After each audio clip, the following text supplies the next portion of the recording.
మనం డైలీ ఎన్నో రకాల యాప్స్ మన మొబైల్ ఫోన్లో వాడుతుంటాం కదా. ఎప్పుడైనా ఆలోచించారా అసలు ఈ యాప్స్కి డబ్బులు ఎలా వస్తాయని? మన ఫోన్స్లో మేజర్గా వాడేది social media apps like Instagram, Facebook, Telegram. అలాగే రీసెంట్గా ఫేమస్ అయిన జూమ్ యాప్ కూడా ఎలా డబ్బులు సంపాదిస్తుందో ఈ వీడియోలో పూర్తిగా ఎక్స్ప్లెయిన్ చేస్తాను. సో స్కిప్ చేయకుండా పూర్తిగా చూడండి.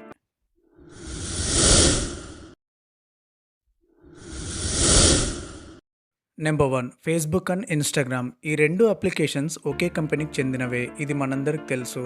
అండ్ ఈ 2 కంపెనీస్‌కి వచ్చే రెవెన్యూలో 98% వరకు యాడ్స్ రూపంలోనే వస్తుంది.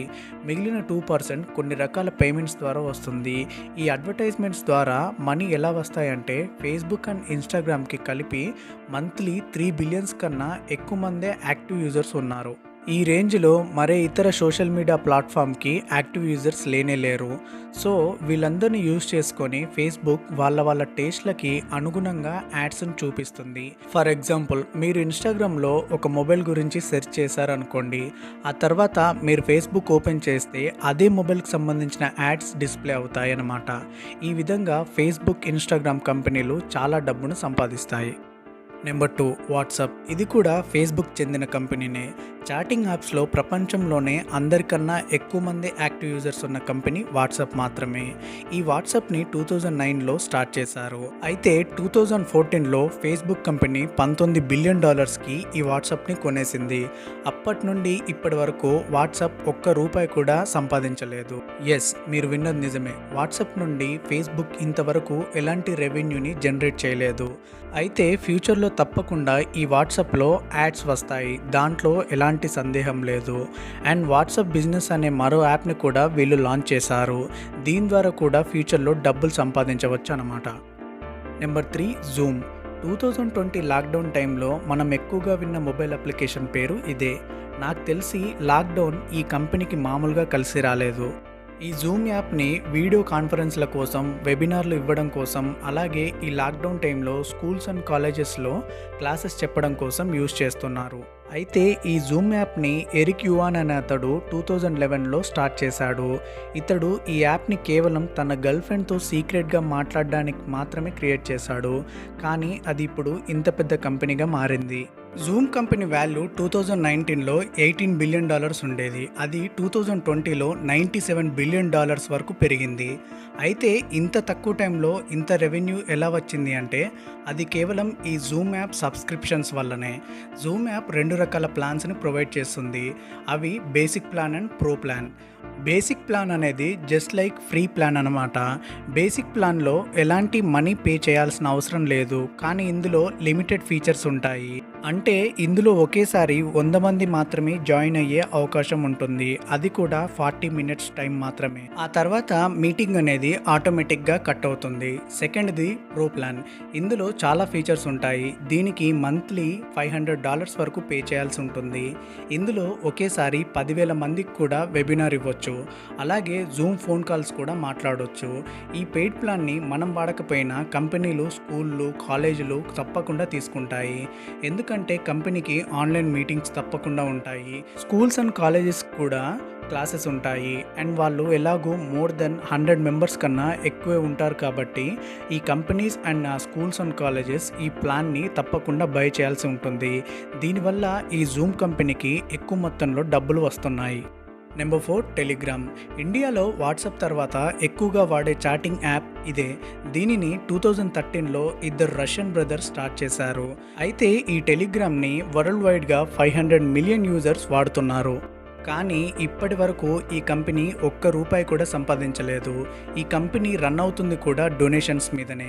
ఇంకా ఈ కంపెనీని రన్ చేయడానికి తమ పర్సనల్ సేవింగ్స్ నుండి ఖర్చు చేస్తున్నామని ఈ టెలిగ్రామ్ ఫౌండర్స్లో ఒకరైన పావెల్ ఒక ఇంటర్వ్యూలో చెప్పారు. అయినా సరే ఈ కంపెనీని అమ్మే ఎలాంటి ఆలోచనలు లేవని కూడా ఈ కంపెనీ ఫౌండర్స్ చెప్పారు. కానీ ఫ్యూచర్లో ఈ కంపెనీ నుండి ఒక యాడ్ ప్లాట్ఫామ్ని తీసుకురాబోతున్నాం. కానీ ఇప్పుడు ఉన్న అన్ని ఫీచర్స్ని ఫ్రీగా ఉంచుతాం. ఎలాంటి చేంజెస్ ఉండవు. అలాగే టెలిగ్రామ్లో ఉండే ఛానల్ ఓనర్స్కి కూడా మనీ ఎర్న్ చేసుకునే విధంగా ఫ్యూచర్లో మార్పులు వస్తాయి అని ఈ టెలిగ్రామ్ మేనేజ్మెంట్ వాళ్ళు కన్ఫర్మ్ చేశారు. Number 5 Twitter. దీనిని జాక్ డోర్సే అనే అతడు 2006లో స్టార్ట్ చేశాడు. ఏదైనా బ్రేకింగ్ న్యూస్ వైరల్ అవ్వాలి అంటే దానికి ట్విట్టరే కరెక్ట్ ప్లేస్. దీనిని ఎక్కువగా సెలబ్రిటీస్ అండ్ కంపెనీస్ వాళ్ళు వాడుతుంటారు. వాళ్ళకు సంబంధించిన వార్తలను ట్వీట్ల రూపంలో ఈ ట్విట్టర్లో పోస్ట్ చేస్తుంటారు. అయితే ట్విట్టర్కి కూడా 90% వరకు రెవెన్యూ యాడ్స్ వల్లనే వస్తుంటాయి. అలాగే ప్రమోషన్స్ వల్ల కూడా కొన్ని డబ్బులు వస్తాయి. ట్విట్టర్లో ఏదైనా ఒక ట్వీట్ని ప్రమోట్ చేయాలంటే కొంత డబ్బు పే చేయాల్సి ఉంటుంది.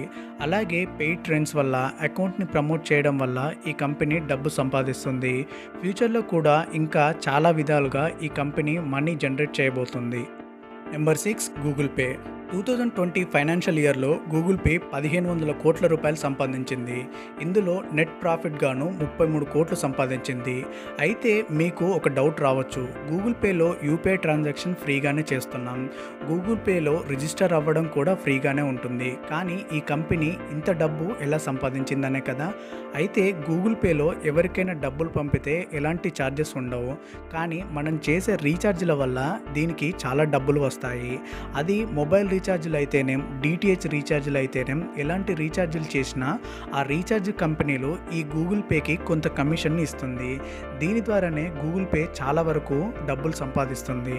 అలాగే కొన్ని రకాల యూపీఐ ట్రాన్సాక్షన్స్ వల్ల కూడా మనీ వస్తాయి.